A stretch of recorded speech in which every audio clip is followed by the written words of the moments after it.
and welcome to another episode of Women in Power. Today, as you can see, we are in my not so fancy gym Elena! with Sensei Diego De Vera, which I'm happy to say is the first male I have ever interviewed on Women in Power. But I thought it was really important to interview him because he has been extremely instrumental in my life, empowering myself as a woman, and is here at the gym today. So all the women out there who are interested in maybe joining a gym of this caliber where you learn boxing, martial arts, self-defense skills, but maybe you were too afraid to go like I was. Hopefully we'll break down Diego enough so that you can see that there is actually a kind soul under all that hardness, and it might convince you to go out there and empower yourself in this way too. So without further ado, let's go meet Sensei Diego. Hurry up!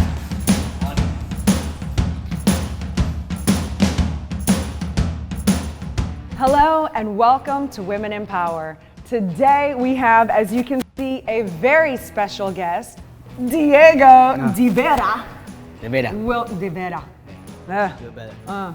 Will be the first male that I've ever interviewed on Women in Power, but I asked him and invited him on the show today because he has been extremely instrumental in my development and empowerment as a woman. Right. And so I wanted to interview you today and just give a little bit of what his world is like and why he has an interest in women empowering themselves and why he's so patient with us. And that's and a gift his that I mission. have. That's a gift, yes, Yeah. okay. So, all right, Mr. And I call him How are Sensei. you guys? Sensei. Yeah, Sensei is good. Makes him feel important. Diego, what was your childhood like? Where did you grow up? And tell me a little bit about your childhood. I'm from Argentina. As you can tell by the accent. Yeah, that's the best part, no? One of my features, the accent. Yes.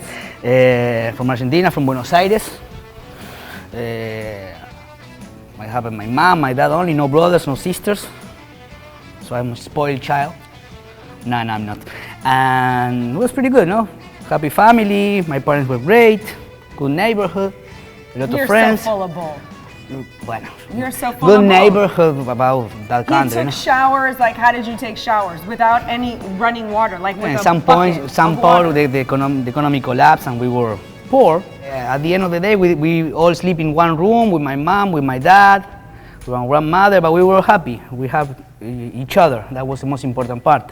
And I have my dad, my mom who loves me, so maybe I have one pair of shoes every year, but we were happy. We have our friends, we play all day together, we went to school, it was good. How does a guy that grew up in your conditions now then come to America and own a gym? Now you're about to expand and get another gym. You've got all these endorsements. People, you're famous in your world. People know you. You train champions. How does that happen? When you always push your best, when you always push to the limit, and I'm lucky also because I have a lot of people helping me, you know, and all the people who is around me, who is great people. Yeah, but that's now. How did you get that? Where did that fire come from? When did you say, I'm going to America and I'm gonna make something of myself? Before coming to America, I was always dreaming, I don't know, I was a child and watching the Miami Vice. Watching Miami Vice, one day I'm gonna go to live in Miami. I never expect that, you know, it's impossible. Just to get in a ticket from Argentina to here is like $1,500, and $1,500 is like a year of salary. Oh, yeah. To have an idea of the difference. So you project and you go. In one moment the economy collapsed. I was working in a company because we lost everything with my dad. We used to have trucks and buses, and we lost everything. And the company told me, okay, you have to go to work at the USA. I said, okay, let's go. And at that point my mom was sick with cancer, my dad dying with cancer too, so I have to do it because there is no way that I can feed my family being there. So I took the opportunity and I came here. This is the best country in the world. America. Wow. Okay, people who is outside here talk bad about America, but this is the best country in the world. You can live working or doing your dream, and help people to get better. So I never expect that's gonna happen in my life. Wow. I'm lucky. You're lucky, but you created that love. Yeah, you have to work. So was it watching these role models on TV? Is that how you got into martial arts, or how did you get into martial arts? Were you bullied? I can't tell you that. Okay, were you bullied? No, but I can tell you how I get in the martial arts because my reputation is going to be destroyed. Do tell. This is a woman's show. We're safe. Women, we can handle this kind of talk. I hope that the woman doesn't show this to their husbands, boyfriends. So the history, I was like 9 years old and I wanted a pair of roller skates. What's wrong with that? I love roller skating. Yeah, but you're a woman. So my grandmother bought me a pair of roller skating, so I didn't know how to use it. So in Argentina, you have like you pay a membership in a club. You know, it's like a neighborhood club that they have all the activities, boxing, martial arts, swimming, gymnastics, and they have a roller skating classes. So my mom put me in roller skating classes. Oh, the mom put you in roller skating. So I was going to roller skating. That saves the reputation, just for the record, just a little. 9 years old, mom puts him in. Okay, go on. So far, so good. Well, 1 week, 2 weeks, I started doing roller skating. One day, my dad, after working, my dad used to be a truck driver. Ooh. He did boxing, was a goalkeeper in a famous team in Argentina. He was a great dude. So he came to pick me up at night to the roller skating class. A bunch of girls, all skating in a line, and I was at the end doing. Okay, now the reputation might be damaged. So I am from a neighborhood, the name is Pompeia, like the city of Italy. Pompeia from all the, the tango. Yeah. Tango, the dance that is like a very macho, something like that. From the tango came, right? So the area there was like a tough. And can you imagine me doing roller skating? So my dad said, no, taekwondo, go to do martial arts. They took me from my ear, and that's why we started martial arts. Okay, that's how you started. And after that, 9 years old, I never quit. Okay, tell me what you trained in briefly, and if you have a belt in that category, because I don't know what has belts and what doesn't. I started in Taekwondo ITF. When I was 9, 15 years old. I've been a black belt. I became world champion twice. And after, in Taekwondo? In Taekwondo. Wow. So I started getting tight with my hips because I have a problem in the hips in the future, but now I know that because of the injury that I have. You've had a hip replacement. I have both hip replacements. Okay, go on. So you have Taekwondo. So it was hard for me kicking, so I started doing boxing. Because I love boxing. Yeah. So I started doing boxing, it was good. So I started using my boxing skills in Taekwondo and I started knocking people out. And sometimes it was too hard and I get disqualified. Oops. So I said, I'm going to try another thing. I started doing, that time was full contact and kickboxing. Okay. Kickboxing. So now we have Taekwondo, boxing, kickboxing. I started fighting in boxing, I started fighting in kickboxing and full contact. So with my Taekwondo skills from the legs and my hands from boxing, I became Argentinian champion in kickboxing, South American champion, after that world champion in kickboxing, South American champion in Muay Thai, and I started doing physical education in the university. I also study business administration. I don't care about that. I care about your... And how do you think I build this? Because I have a little bit of brain. Okay. So... Operative word, little. Yeah, everything is little. Okay. So, what else? Shooting. I was in the military. This is how okay, sorry. Can I say it real quick? Yeah, this is how I met Diego. I took a tactical shooting class. At one portion of the class, there was a fight portion. And that day, while I was trying to hurt him, I actually stress fractured my wrist. I wasn't even blocking. I was actually, and I realized in that moment that me trying to hurt someone else, I'm actually hurting myself. And I discovered I had never been in a fight before, which I didn't discover that part, but I discovered that I didn't stand a chance. And so that was an extreme weakness for me, and I knew that. And I knew that as soon as I healed up my hand, I know that fighting probably, let's be realistic, will never be a strength for me. But if I can get it out of my complete weakness category and give myself a fighting chance to escape, that's the only reason I came here. And I think now I can safely say I have a fighting chance. It might not be a big one, but it's an opening. So anyway, that's how I met Diego. He was the instructor for the fight portion. But you do shooting. I do shooting. I was in the military school. And after I did the service when I was 17, 18. And I always involved with the military and the shooting and the police and all that stuff. So basically, with all of those 5 categories that you have black belts and world championships in, I guess it's safe to say I will never, ever stand a chance of kicking your ass, ever. Why not? Your eyes is the same as mine. You never know. You never know who's in front of you. The day that you met me, the day that you fractured your hand, okay, maybe you didn't have a technique to punch correctly. Yeah. Or you have the fire inside. There is some people who never fought in their life, and you boom, you punch them in the face, and they do, and they come to you. So how you stop that people? How you stop that wheel inside? Explain that. What do you mean my eyes are like yours? Yeah, we have the same amount Mine of bones. are green and yours are brown. That is a weak point that you have, maybe my nose, your chin, your neck. So show me what I can do. Mira, this is good. Open your eye. This is good, right? Mm-hmm. And this, and this, you feel it. Yeah. So it's how you project, how you put the energy in one point. Okay. I'm not telling you that it's easy, because I don't sell that lie like some martial arts. Say, hey, you go to the class and we're gonna teach you how to be a bad. Can I say the word? No? Yeah? Say it. Badass. In two classes. Good. I like in two it. classes, Yeah. in 3 classes, and they sell that false sense of security. So that's wrong, because you think that you can do it and you're gonna get more in trouble. So instead of running fast, you're gonna get there thinking that you can do something that's not. Right. But at least you have a chance. That's what I was gonna say. The thing that I love about training here is, you know, before I came here, I had never thrown a punch or a kick. I didn't know about elbows, headbutts, Right. you know, the nose. I didn't know about any of that stuff. And I certainly had never been, because now I've done just a few classes of the Brazilian Jiu-Jitsu, but I had never been thrown down on the ground by a man before. So the first time that happened, it was like I had to get used to that. It startled me. It was like, what? And the thing that I like about it is that it's raised my confront to get used to seeing a big guy that are here at the gym, big scary guy coming at me. It's helped me to be, I hope, God forbid if that situation were to ever happen, where I could keep a little bit of composure. Right. Certainly I'm gonna have the adrenaline running, but a little... Everybody has adrenaline. Even if I have to go to fight in the street, I'm gonna have that pump. It's normal. But with the years, you control that. Right. Like Mike Tyson say, everybody has a plan until they get punched in the face, right? So how you control that? How you control the adrenaline? Like I'm telling you, like I told you before, I can teach you 1,000 of techniques, but until I slap you in the face and you feel it, nothing happened. And I think I did it with you. Yes, he has.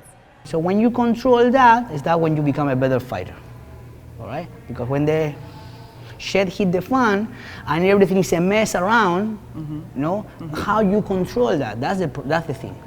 Everybody punch and kick, everybody looks cool on the bat, everybody looks cool on the videos, right? Yes. But when the things happen... Except for me. You look good everywhere, man. Look at you. When the things happen, how you control that bad situation. Are you ready for that? Because, like I told you, if I go boom in your face and you go, you freak out. Yeah, that's what I'm trying to get over. And you've seen me go into overwhelm. And what I tell you every time that we fight and we move. You say, stop it, smile. You have to show that confidence. Yep. You have to show that that's your thing. That's you're confident now in front of the camera. You have to show in the moment of danger or whatever that you are confident. So you transmit to the other people, you show them that is your thing, so you're not scared. That's what I'm working on. And psychologically, the people say, oh, if she's not scared, she must nothing. Well, it's crazy. Well, we know that. But you know, you can control that in a better situation and maybe get away or save your life. So have you, why do you personally, let me ask you this before I make any assumption. Do you like training women at your gym? Of course. You do? Why? Are women easier to train than men? No, women. I mean, women smell better. I know we're easier because our punches and kicks aren't quite as hard as some of those animals. Don't think so. Don't think what? that. No, really? No, there is some women that hit harder than guys. As a generality. I have a guy who's coming to train here. I can say his name. He was training for me for like 3 months, 4 months. He used to play professional tennis player. He played the Copa Davis. I don't know exactly the name. He was in the pro team of one of from his country, and there is no way I couldn't teach him yet to punch correctly. It's gonna take me forever because it's hard for him. His wife is 135 pounds. He punched 10 times harder than him. She punches harder than him. Yeah. And she controlled better. She had better technique. And a couple of times I punched her and she was there. And I touched the guy and go, and freak out and move back. So I love it. I love it. Anything that you are a woman. I didn't know and also you see the fights on boxing fights or UFC fights. Now lately, there are more fun seeing the woman fighting than the guys. Yeah, well, the girls won and they fight. The guys are speculating, seeing what happened, and the girls go from round 1, beam. So at the end it's fighting, right? You have to fight. So Okay, so are girls easier to train than men? For me, yes. Okay, why? No ego. No They ego. respect more. They are on time. They are cleaner. They are smarter. They don't think that they are the shit. Right? So, I can't wait till I get to that point where I walk in here. And I can stay saying good things forever. They're more flexible. They, like I told you, more respectful. I like to train women. Okay. More than guys. Okay, so if there's any women out there that are in their area looking for something like this, how do they know how to find a gym like this in their area? What should they look for? Because a lot of the places out there will teach boxing, but it's more cardio boxing. Like, how can they find this place? Google or? The cardio boxing is good too. It's not bad. It's good for conditioning. But I don't think that that's going to be good for fighting, for self-defense. Even self-defense places, there are a lot of places that are full of shit. It's too commercial. They need to pay the bills, they need to pay the rent, and they don't care if they are teaching you something that is not going to work. So Google it, Google the name of the instructor, see what he did. Now, in these times, it's easier because we have access to everything. You can check on YouTube, ask people, see reviews, and at the end of the day, try to get someone who train with athletes, with pro athletes, people who know, who feel that rush, people who was involved or maybe in the military or in the law enforcement, who will really teach you how it works. Because a lot of people who teach things and they don't have experience. How am I going to teach you how to fight if I never get punched in the face? No. How am I going to teach you how to move, how to go around if I never was in the real fight situation? I'm talking real about maybe a pro fight. It's not the same an amateur fight. It's not the same fighting in the gym than a real fight when the bell do ting, and you see your opponent in front in the other corner or in the cage, and you know the guy is coming to cut your head off. So it's harder, okay? There's no speculation over there. And it's not the same fighting in the street like if you are a law enforcement or a military. So try to find that kind of people. You were lucky. I was lucky. I knew a good thing when I saw one, didn't I? You were lucky. Well, I only train with the best, just for the record. Yeah, but like I told you, you see the people that they train. You see their people that they statistics, train, you see their reviews, talk around, find and talk with different people. And for example, there's people who never fought in their life, and they are great instructors. So, you have to take, or maybe take 2 or 3 different instructors. And find what's best for you. Exactly, right. Okay, what do you say to the girls out there? Because the first day I pulled into this parking lot, well, first of all, the night before, I couldn't sleep. I kid you not. I was so scared to come into this gym because it is very intense. There's 2 rings, there's an octagon. I couldn't even watch this stuff on TV. I don't like blood. It's a very intimidating gym from my perspective as a woman who's never been in this world before. And so I was scared walking in. I thought the men here were not going to like me being here. I thought, I'm going to have to just kind of ignore it all. But when I walked in, of course, Diego and everyone has been so welcoming, and it's felt nothing but family here. How do you tell the girls out there or the women out there that are scared to go in? What should they expect in a gym like this? Are all gyms like this? Or all gyms? Most of the gyms are like my dad used to tell me the business is a reflection of the owner, all right? So see how is the owner, see how is the head instructor. So most of the people you see more of the people I train, my students are really cool. They are always willing to help, teaching the kids. And most of the time in a real martial art place, they teach respect, disciplines, perseverance, a lot of things that helps the other people, right? We teach respect. Why? And because like I always say, you never know who is in front of you. You have to fight. You are a guy and you have to fight with you. You have your skill. You know how to shoot. You know how to handle a knife. So you don't expect that for a woman like you. In Argentina, we have a lot of cars, how do you say, when you fight with people in the cars and all that stuff, the people get out of the car and they see me small and all that stuff, say, I'm going to kick this little kid, but then you never know who is in front of you. That's right. When they were teaching with Tony, there was a guy with small glasses, Tony, by the way, is this big, huge beast of a guy. The real world tactical. Yes, okay, continue. We were training with him, and the guy came fat, and he started shooting, ting, ting, ting, ting, ting, ting, ting, ting, ting. He was in the Mossad, in the Israeli army. Secret Services, Mossad, for like 20 years. And you see that guy, you say, come back to Starbucks and drink. Oh, sorry. come to the coffee shop and get a latte macchiato, whatever thing they drink, right? So you never know. So that's the thing. In the martial art places are a little bit different than maybe those gyms that you go around and you see all the people posing and taking selfies and the girls half naked and things like that. Those places are more for showing. It's different. Okay. Here we are, for example, one guy is going to fight. We will 25 behind him, pushing him, because we are like a family. Mm-hmm. So we push each other to make him better, right? So that's the difference between martial arts gyms or fighting gyms and the other places. So don't feel intimidated. Okay, don't feel intimidated, but the guys that train here are professionals. And so how should a woman come here and dress? Since you mentioned they show up half naked in other places, like if a girl shows up here, boobs hanging out, is like how do they go downstairs and buy a t-shirt? There's no way to train because it's a contact sport. We touch each other, we hug, we go to the floor, we punch. You can dress like that. It's not professional. It's not professional. This isn't. So it's not a place to pick up on guys. Save that for the bar. Right. Save that for sexy night with baby, boo boo. Okay, but here just professional. Here everybody comes to train here. You come here to train. It's serious here. Okay, you don't see. I'm not telling you the selfies are bad. I'm not telling you the pictures are good. We take pictures, we do video, we do all that stuff. But we are focused on training. Yeah. On do the things correctly. Yeah, you're very real deal. So is that the main thing you think guys don't like when women train in the gym, when the girls don't take it seriously? Or do guys not like girls training in the gym? Yeah, we like to. You do? So. Of course we like girls training in the gym. Okay. I prefer that. It's like going to Home Depot. We don't like to go to Home Depot because there's no girls over there. So we like to see girls around and you know, beautiful woman. I love to come here and I go up and see 10 girls in the ring, 15 guys on the cage with the girls mixing and the kids training on the other side with their parents watching. Yeah. We all like that, you know, it's a family place, you know.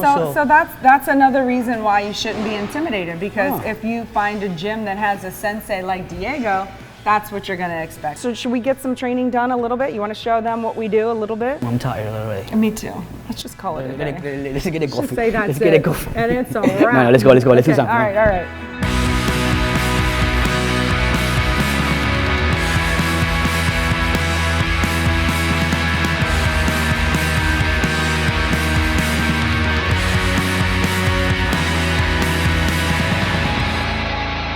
How do you feel? Good. On my face. How was you? My Greek profile fucked up for you. I just want to set the record straight. As much as I would like to take credit for that, and yes, I did do it, but he was trying to make me look good for camera. See what a nice guy he is? Another reason I come here. He's a gentleman. He's nice. Yeah. Mm-hmm. Only on Thursdays. Only when the camera's running. When it's not, I've been called a cockroach, a moron, a stupida. What else?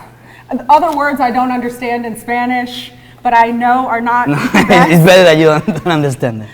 I've been called a... No, I never say that. You did too. I say hija de... It's not the same. Like a mother, but in a good way. But no, Certainly it's not. different. You didn't say that. Okay. So if a granny's gonna come and shoot me. Okay, so have you ever been bullied? Okay, let's face it. I'm how much taller than you? About a foot? More than enough. So you're not the tallest, that's safe to say, of men. Have you ever been bullied because of that or because of anything? It was another time, it was different. Now they say bully, but when we were kids, we make jokes to each other. Hey you, Mitchell, hey you, Faraz, hey you. My best friends are... Hey, so you can't say that on my show. I'm Caucasian. I get in major trouble.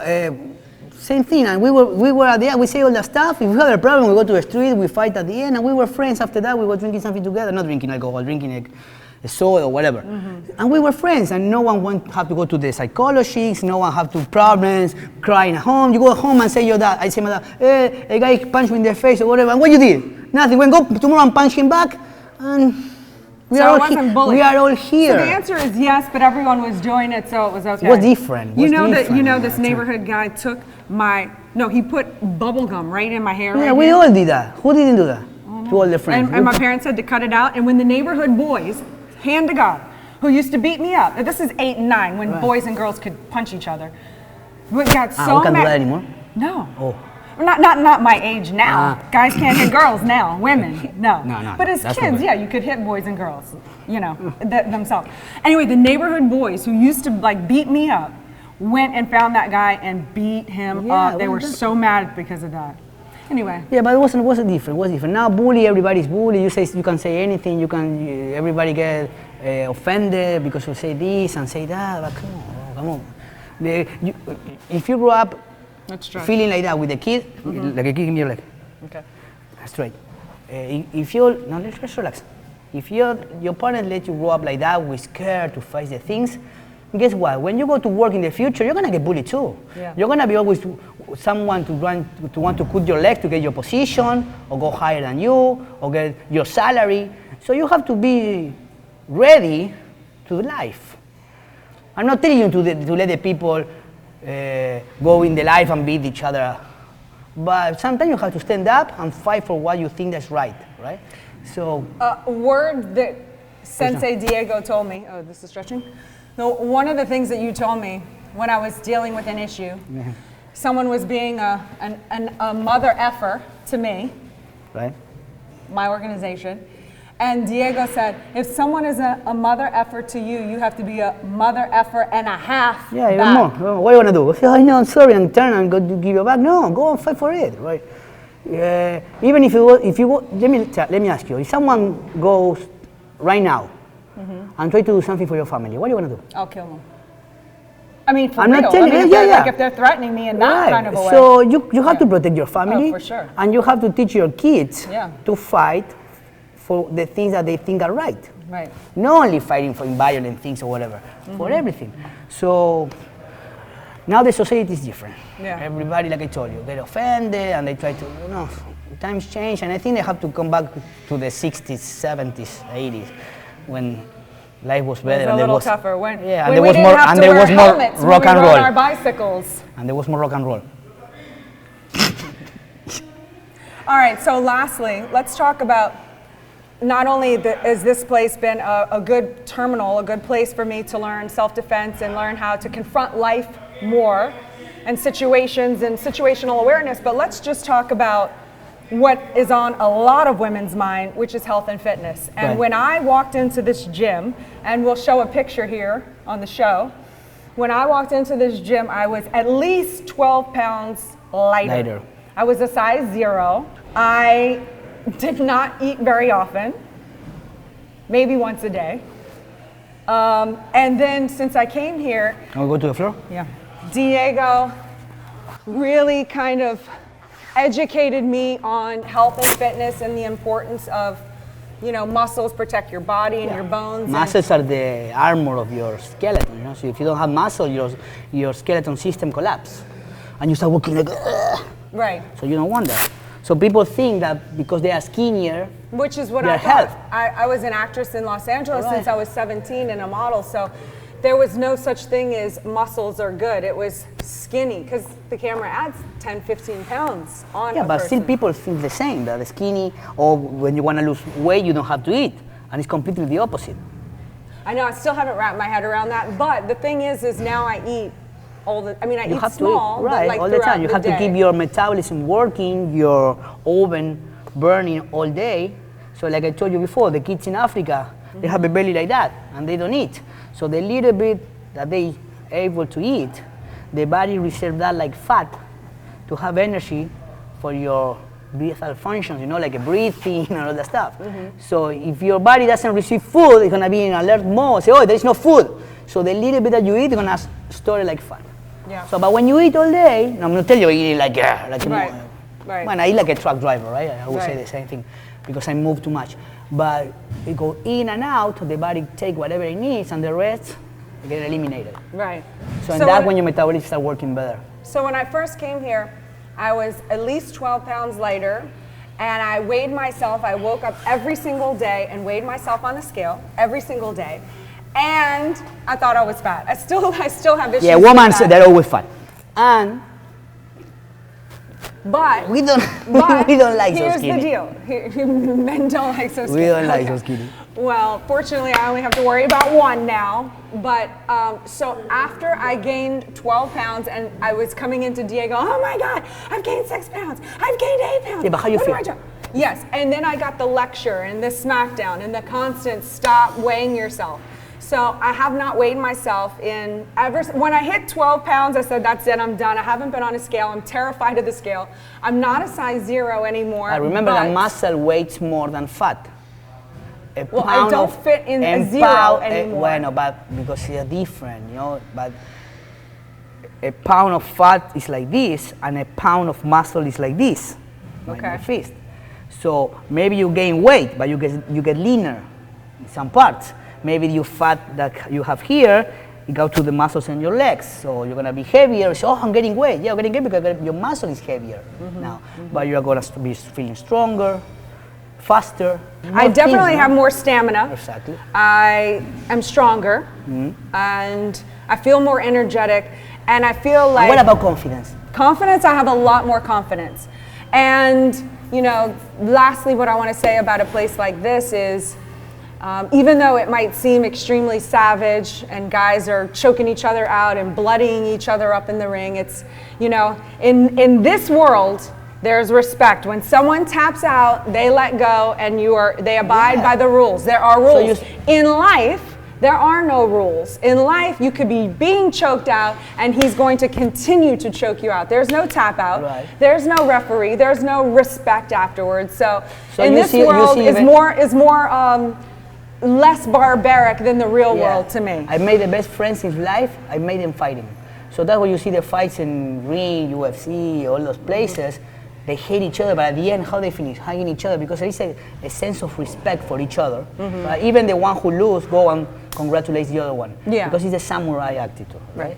Samurai attitude. We should end on that note. Yeah. Samurai attitude. All right, well, Mr. Sensei Diego De Vera.